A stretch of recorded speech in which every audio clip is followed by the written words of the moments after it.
Hi, Angie Schmucker here, ready to talk to you a little bit more about board roles and responsibilities. This video is about duty of care and what that means if you're on a governing board. You're going to care about the longevity of this nonprofit organization.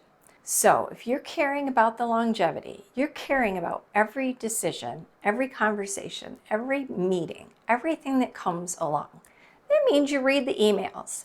I know sometimes you get emails that seem kind of boring, but you need to read the emails. When you go to meetings, and at my board meetings, I get check registers to review because we're giving money away and we're reviewing the spending of money and the money coming in and out. And I get check registers to review. I actually review the check registers. It's a little dry, but I'm looking for anomalies. I'm looking for weird things going on. So yeah, I review the check registers. You need to review and prepare for meetings. You need to set time aside. I'm going to admit I'm a just-in-time reviewer of materials. So the day before I'm reviewing, that means if I have questions, I don't have time to ask in advance.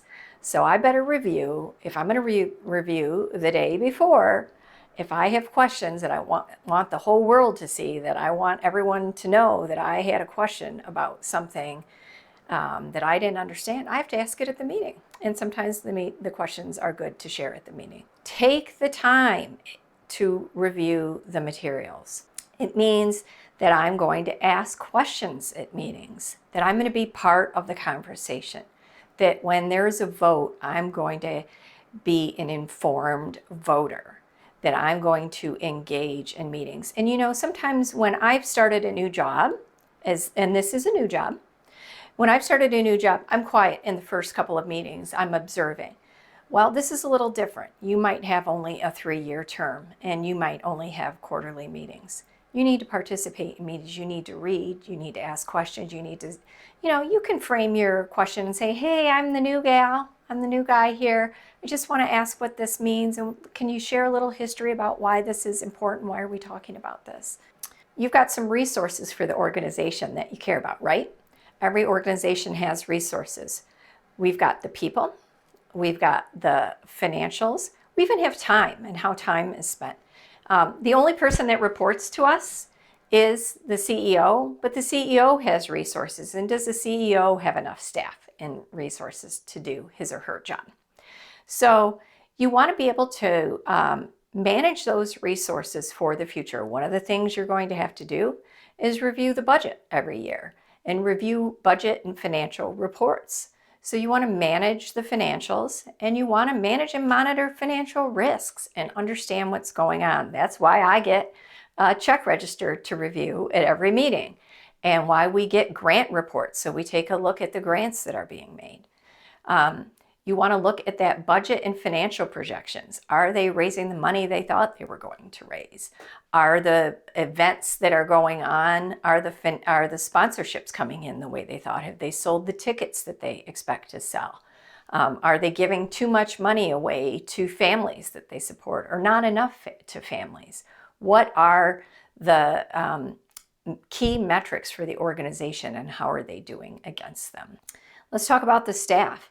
We should care about the longevity of the organization. Is the CEO doing his or her job? Part of the care of the organization is reviewing the CEO, hiring the CEO, firing the CEO, reviewing the CEO, giving the CEO a raise or bonus or financial compensation, making sure it's competitive, keeping the CEO happy, all the things related to that staff. Making sure the CEO has the support they need. I've been to organizations where the CEO doesn't have any support staff in terms of a right-hand person to help make decisions so they feel comfortable when they are out of the office or on a vacation. No administrative support, and very important organizations, very large organizations, and the CEO is scheduling meetings all day long, trying to schedule the meetings and figure out how to align calendars with important people in town. and the board hasn't made it a priority to help the CEO do their job, and they've instead made the CEO responsible for scheduling their own calendar. So those are little weird things that show that you care about the resources of the organization. You should care about the building that they're in or the lease that they have. You should care about the volunteers. Do we have enough volunteers? Do we have these things to make sure this organization is going to last in the future? I'll give you another great one. Do we have a plan for the future? Is this organization going to last for the long term? Do we have an organization that we know is going to last? Do we have our plan for the next 5 years, for the next 10 years? Are we achieving all the goals that we've set for ourselves? In addition, in that strategic plan, are we meeting the mission every day? Do we have scope creep on our mission? Are we living the values of our organization? Are we working towards the vision? And then let's talk about the one thing that a lot of places forget, and I've made videos about this on our other platforms in the past. Have we taken the time to recruit our successors? If the board doesn't have successors and people rotating on and off the board, following the bylaws and the terms on the board, people changing roles as chair and vice chair, co-chair, and secretary and treasurer, if we don't have those things, we're introducing risk into the board.